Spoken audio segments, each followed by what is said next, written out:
Hi, welcome. I'm stephstorm. Welcome to my home. Let me show you around.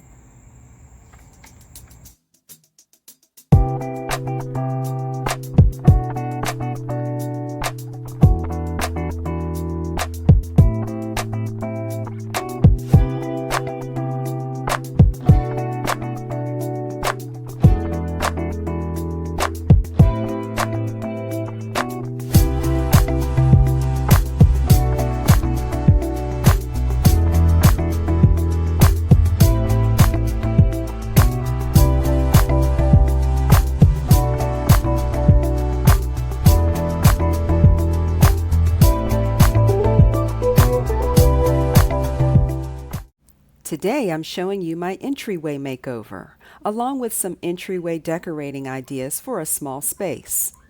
This is how the room looked before, sort of like a mudroom area. When you first walk in the house, you are already in the living room, and straight ahead is a blank wall in a dark hallway. Years ago, I decorated my home in warm earth tones, so now it's time for this area to get a refresh. Since we don't have a coat closet, I will include this hallway as part of my entryway.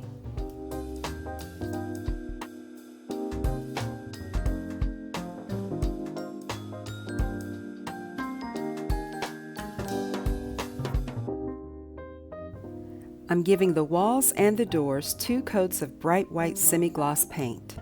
Normally for walls, I would use an eggshell finish. But since this is a high traffic area that will get lots of scuffs, I'm using semi-gloss for easy cleaning. You can also see here just how dark this little hallway is.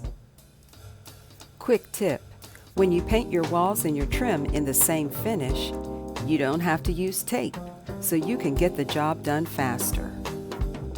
Since this wall is the first line of sight that I see when I walk in the front door, I wanted something to greet me when I come home. But it would need to be slim and not cover the switch plate that goes to the attic fan because we use that every day. I like the idea of using these welcome signs that are used on the front porch, but look at these prices. $30? $50? I'm not paying that.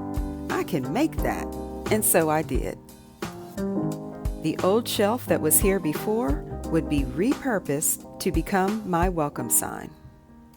Since the hallway walls are white, I painted the sign gray, like the entryway walls, just for a little contrast.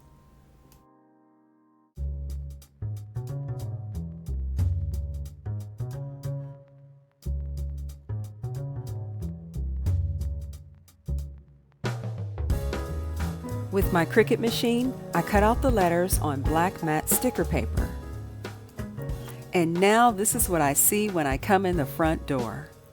I decorated the sign with leftover marble paper. Yes, I used every square inch of that roll of paper. And to brighten the hallway, I got a battery-operated motion light. This gives just enough light to find your way to the restroom without searching for a light switch. I even added a portrait light to spotlight the sign. This light can be put on a timer, or you can use the on-off button. The hallway is so much cleaner, brighter, welcoming, and it coordinates better with the entryway.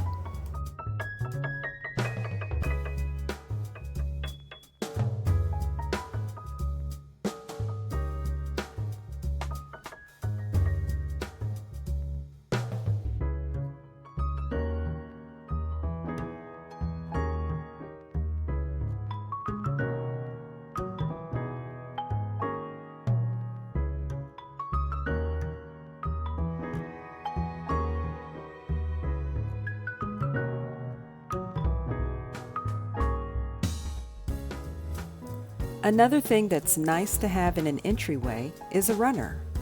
It creates a clear path to where guests should go to hang their coats and to find the restroom. A runner also helps to define this area as entryway, and it gives a soft surface for people to remove their shoes and put on their socks or slippers.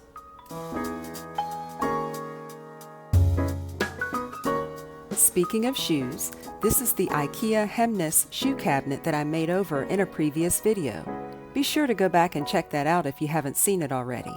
I'll leave a link in the description box. To catch the water and mud that comes off of our rain boots, I picked up this all-purpose rubber tray from Amazon. It's convenient for us to store our rain boots and umbrella right here at the front door, and guests can put their umbrellas there too. For some soft, pretty decor on this blank wall, I thought I'd try something different. I found these wall decals on Etsy.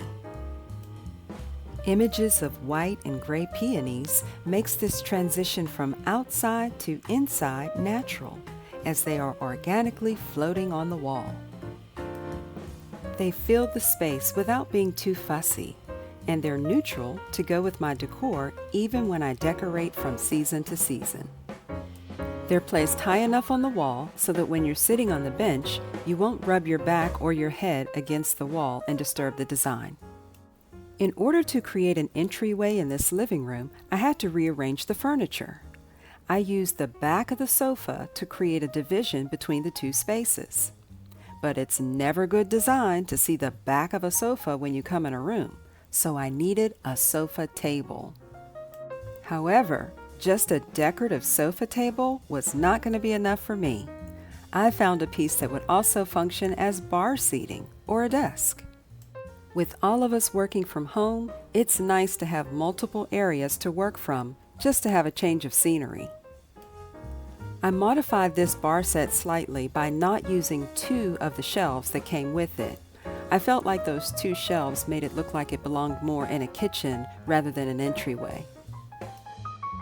It was important to me to find a sofa table with rounded edges instead of sharp corners so that it would be safe for my grandchildren. I love this soft marble-like tabletop too. It came like this and I didn't have to cover it. Of course, I did change the drawer pulls to crystal so it would match the shoe cabinet. It's little details like this that pull the whole space together. And look down here. I even had a leftover marble bin that I'm using to store my electric blanket. I really like the way that both bar stools tuck neatly under the table too. I feel like this piece was made for me. It's just perfect.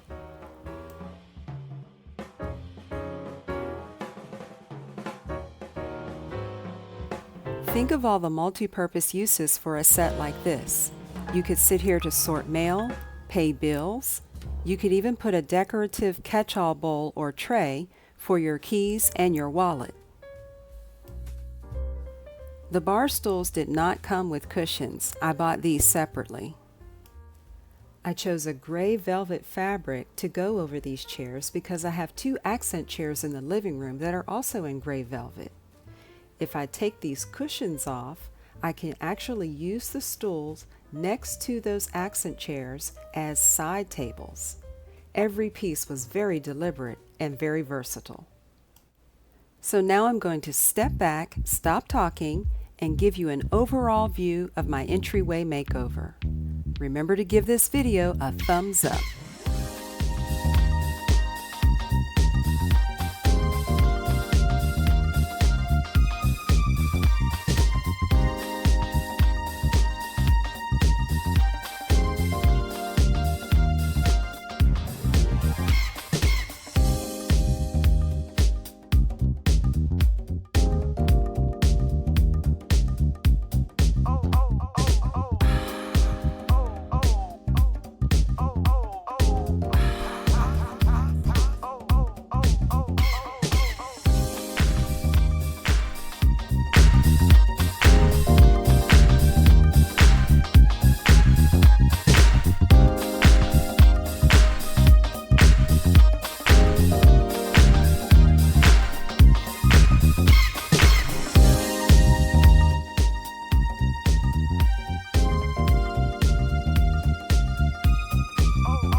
Hopefully you got some good ideas for your entryway, or to create an entryway if you don't have one.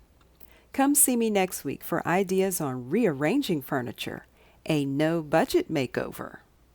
Subscribe to my channel if you haven't already. I'm Steph Storm, and you'll see me next time.